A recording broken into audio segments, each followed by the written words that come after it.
I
mean, how long is it alive?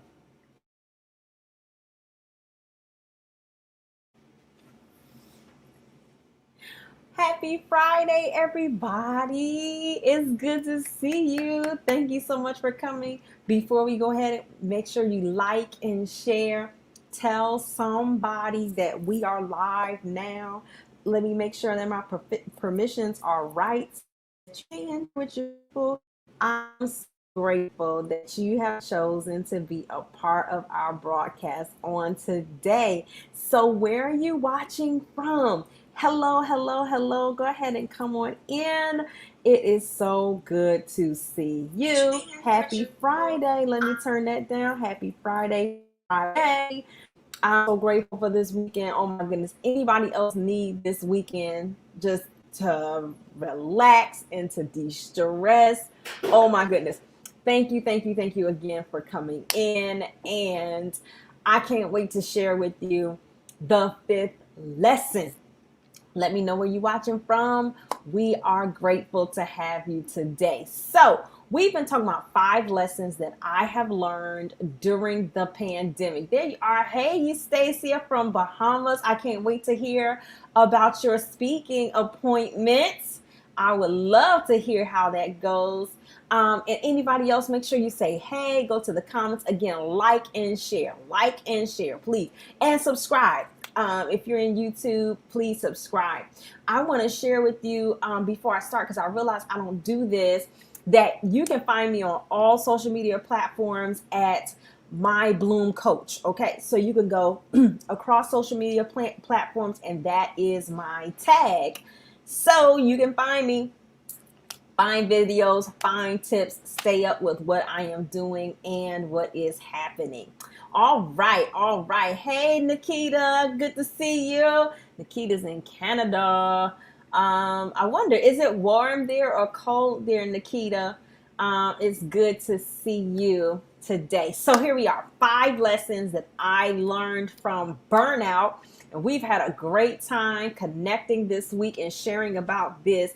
And we're going to use the rest of our lunch break to figure out what it is that we're doing. How you doing, Kimon Hines? Good to see you today, sir. Thank you so much for watching. All right, so let's move to my first lesson. The first thing that I learned from burnout. And let me do a little bit of backup. If this is your first day, I was really hitting it hard in 2020 during the pandemic. I saw it as really an opportunity to catch up on life. And so I tried to squeeze all of my aspirations and all of my goals for the last 40 years into those last year. And it caused me to burn out after I got some bad news. And so I wanted to share with you 5 things that I learned. How you doing, Sister Barbara Barnes? They're in Ridgeland, Mississippi. Good to see you. And so I put my thoughts together and I thought about 5 things that I learned. And we've been talking about them through the week. I hope they've been meaningful. Please use them and connect with me and let me know if they've helped you or not. So the first lesson that I learned is that I am my first investment. I cannot properly show up for anyone or help anybody else if I am not properly investing in myself. And so I encouraged you to take specific time every day for yourself. You are not a slave. Praise the Lord. Chattel slavery is over. We pray for those who find themselves in situations where they are, oh my goodness, in servitude. That ain't you. And so, because that's not you, I want you to spend some specific time for yourself to invest in you so that you're bringing your best you forward. Okay.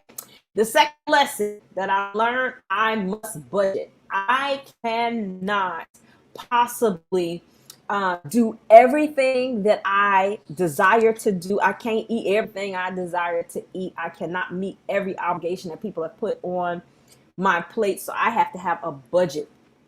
I have to mentally and emotionally, thank you, mentally and emotionally determine what it is that I will do and what limitations I will place on myself. I have to figure that out, okay?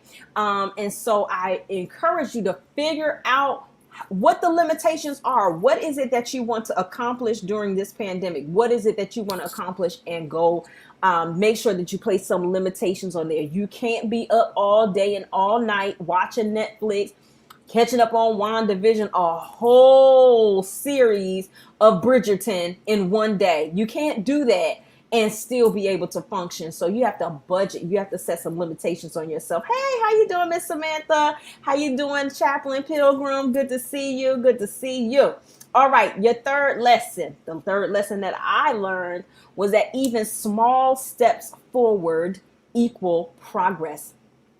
That means that even if I'm making slow progress, and even if it's not something that would blow up TikTok or YouTube or Facebook or Instagram, if I posted it, if I'm moving forward, I'm going to give myself credit for progressing. You know, we got to give ourselves grace. And so even if there are small steps, I'm going to celebrate progress. And I just want to say to each one of you, the fact that you are still alive in this pandemic, the fact that you're surviving means that you are progressing. You are holding on. You are doing all right. You are progressing, even with small steps. Even if you have to make small steps forward, take those small steps. A bunch of little small steps equals one big step. Okay. Fourth lesson. Here we go. Discipline equals defense. Defense wins games. We borrowed this from Love and Basketball, where a player learned that while it's cute to make great shots from different depths of the court, you have to also protect your basket. You can't allow the opposing team to score on you, because even if your shots are cute, if they're scoring or you're not protecting your basket, you're going to lose anyway.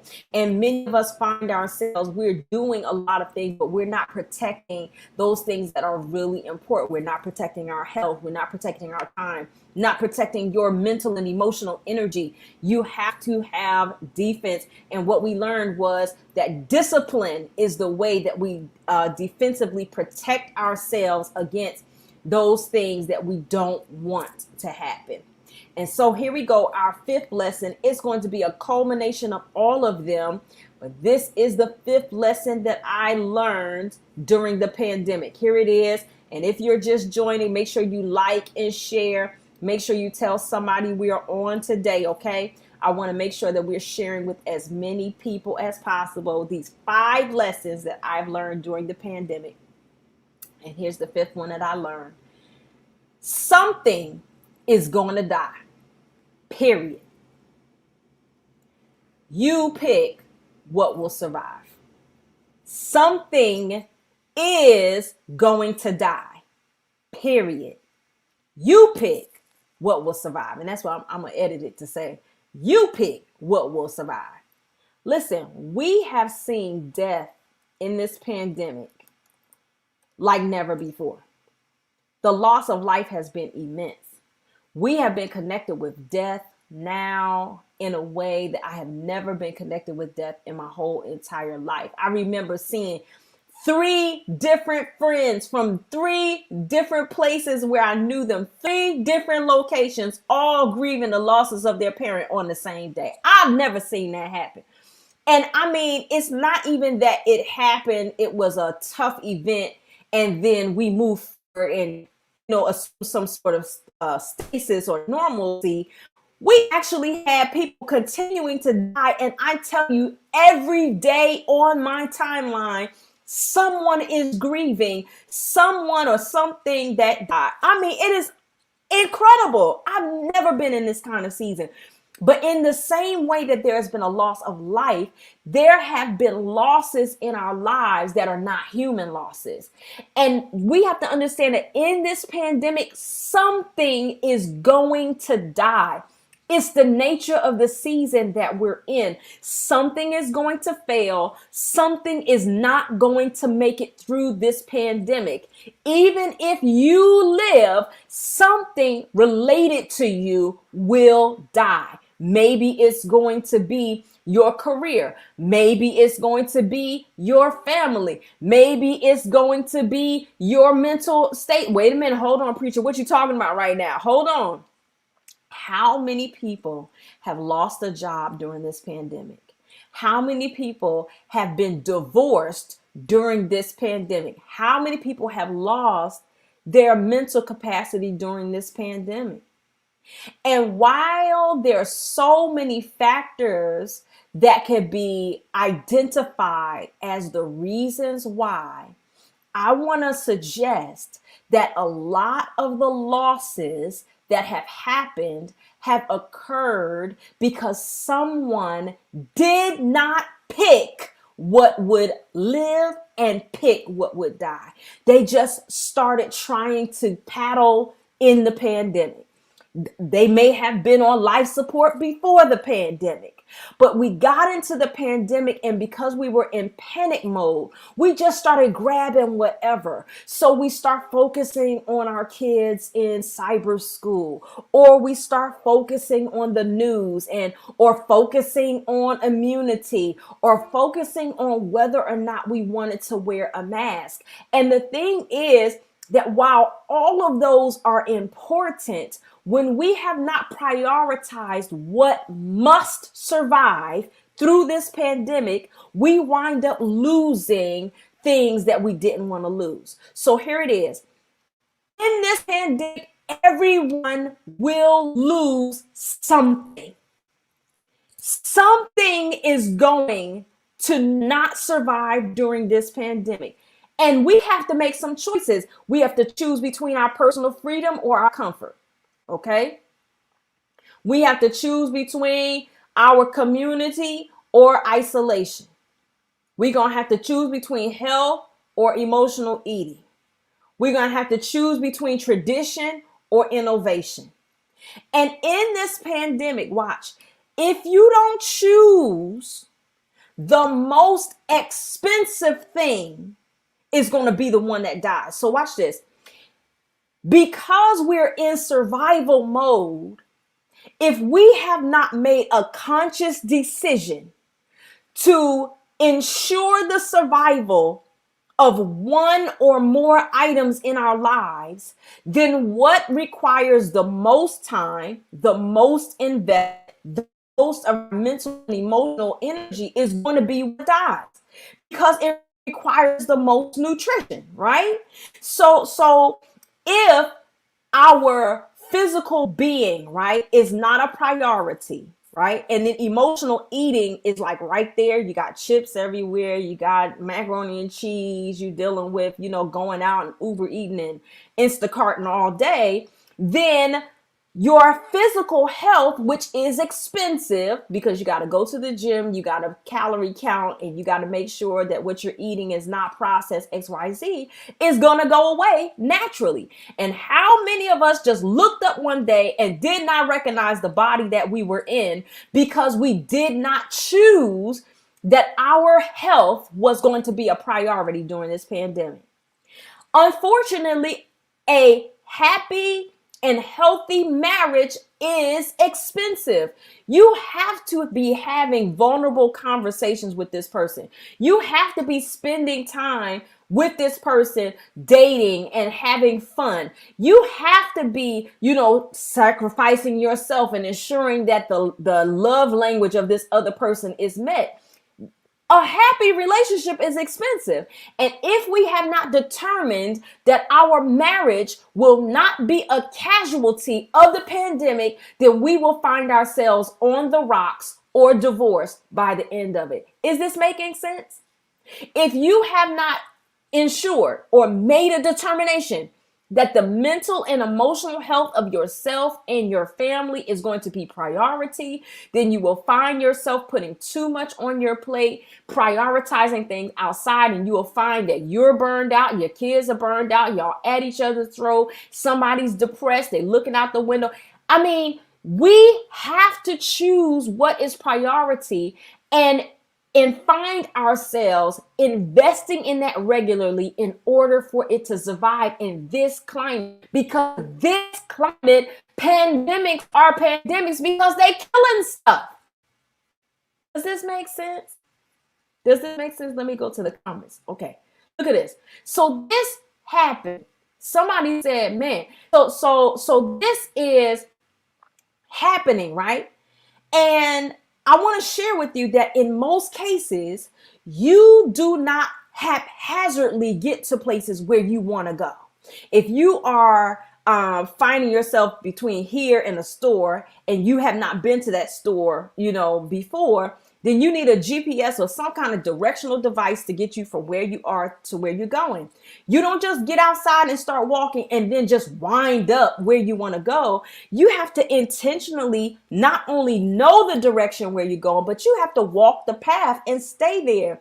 And in the pandemic, many of us have not set a GPS to any destination. We saying we just want to survive. Okay. So if you survive the pandemic, but you're broke, you're divorced, your kids hate you, and you've gained 100 pounds, is that really where you want to end up on the other side? Survival in and of itself is not a good enough goal. We have to both survive and we have to identify how we want to look when we come out on the other side. So barring unforeseen circumstances, barring me bumping into a situation where I catch coronavirus and I don't make it, how do I want to be? What do I want to look like at the end of coronavirus? What do I want to survive in my life? So watch this. We have to be intentional. I had a previous boss, Pastor Hines will remember this, who would always use this word intentional. So I highlighted that for those who would know. It's a little joke. But we must be intentional to identify what we want and operate with that goal in mind. You cannot control the coronavirus, but you can control the amount of energy that you place on watching the news and social media from day to day. You cannot control the coronavirus, but you can control the way that you speak to your children and the energy that you put toward them from day to day. You can't control coronavirus, but you can control having an intentional date night with your spouse and protecting that at all costs. You can't control coronavirus, but you can control having 20, 30, 40 minutes with the Lord every day to center yourself. And in this panic season, we have to figure out in our minds, listen, everything around me is shaking, but I am going to steady myself and I am going to point myself in a direction so that even if I don't get it 100% perfect, I'm going to be closer to that mark at the end of the pandemic than I am right now. I am going to take control of what I can control, and I am going to walk in that direction. Does that make sense, everybody? We have to have the understanding that we have some control over our life. You can control this space. I can't control how many people are going to die of coronavirus. I can't control, if it comes to me, in a way that I wasn't expecting, but I can control some things, and what I can control, I will control. So let me make a couple of suggestions before we get off, right? I want you to spend some time identifying your non-negotiables. I want you to spend some time identifying what cannot die in this pandemic. At the end of this pandemic, my marriage cannot be a casualty.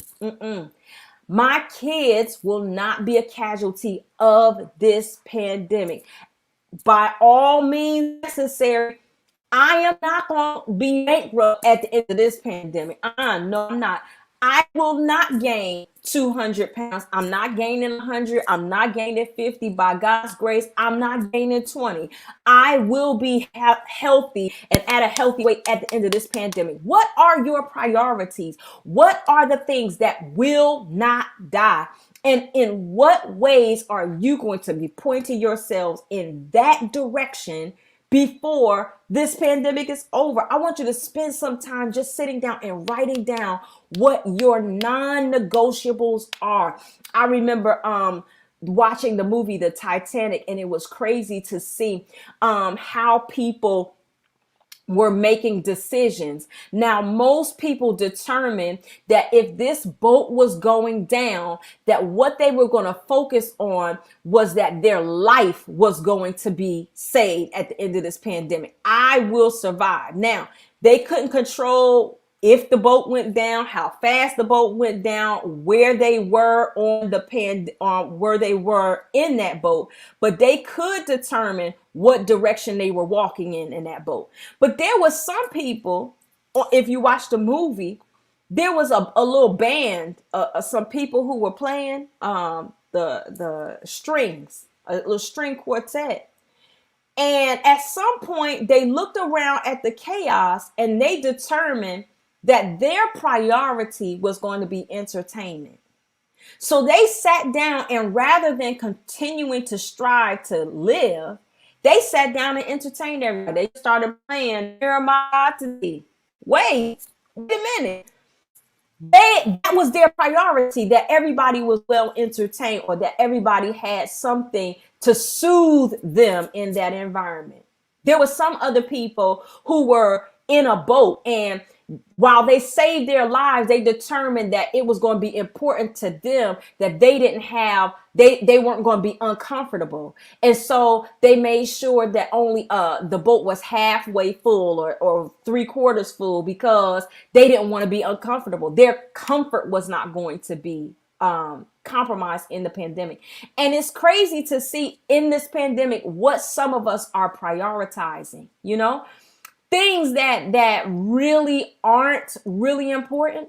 And I want to encourage you that this is the time to be crystal clear about what is really important. Like at the end of this pandemic, what is it that would ultimately make you feel like you truly survived and that life was worth living if all you had was that thing, Like I said, for me, my marriage can't die in the pandemic. I can't end this pandemic, you know what I'm saying?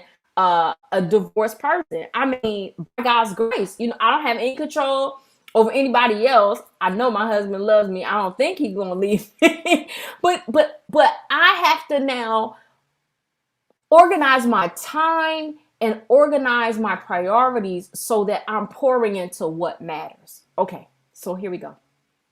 I want you to apply the previous 4 lessons to ensure that your priorities get prioritized. Because there's some ways that we can say that something is important, but when we kind of chronicle our time, when we look at the way that we've been budgeting, when we actually think about what we have discipline around, our lifestyle doesn't really bear witness to what we say is a priority. So I want you to apply the previous 4 to ensure that your priorities get prioritized. I want to say, I want to help. I believe that I have an opportunity for you to begin to pour back into yourself and to really prioritize what is important. And this opportunity is called Bloom in a Day. I have put together a conference. I want you to be clear that even though they're all women on here, that men are welcome.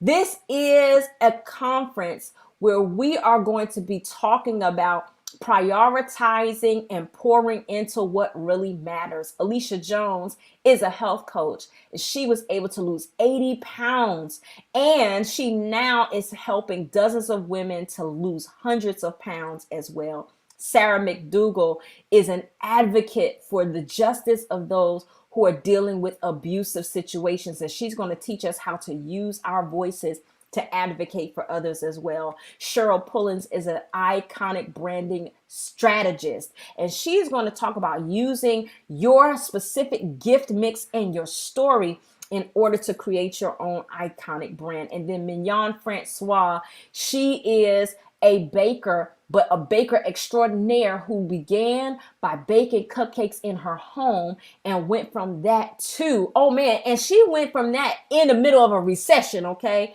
In a recession, she started baking cupcakes in her home and turned it into a $10 million cupcake empire. She is now a speaker for Dave Ramsey. And for those who want to know, she is also Seventh-day Adventist. I mean, this woman is amazing. And they are all going to be at Bloom in a Day for free. You can register for this amazing experience at bloomday.lolajohnston.com. It's bloomday.lolajohnston.com. And if you go there, you can get your free registration for this amazing conference. Let me tell you, it is going to be immense and you don't want to miss it. Well, I'm telling you, these last 5 days have been incredible. And what I am going to do is I'm going to begin to come back live to share with you additional tips and tricks. You can look for me next Thursday around the same time at 12:30. You can also find me on all social media platforms at My Bloom Coach.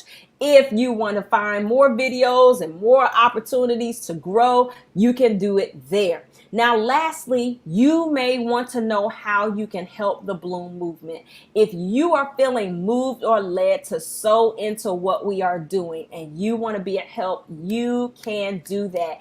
And you can find the Bloom Movement Cash App at $Bloom everywhere. We will receive your gift of any size to continue the work of pouring into people to help them to reach their unique brilliance. I want to say thank you so much for joining me for these 5 lessons that I learned from Burnout. And if they have been helpful to you, go ahead and drop a line and let me know. Also, be sure to like and share. Go ahead and send it out to someone who needs it. And then finally, ensure that you are not away, that you are registered and in place for this conference, bloomday.lolajohnston.com.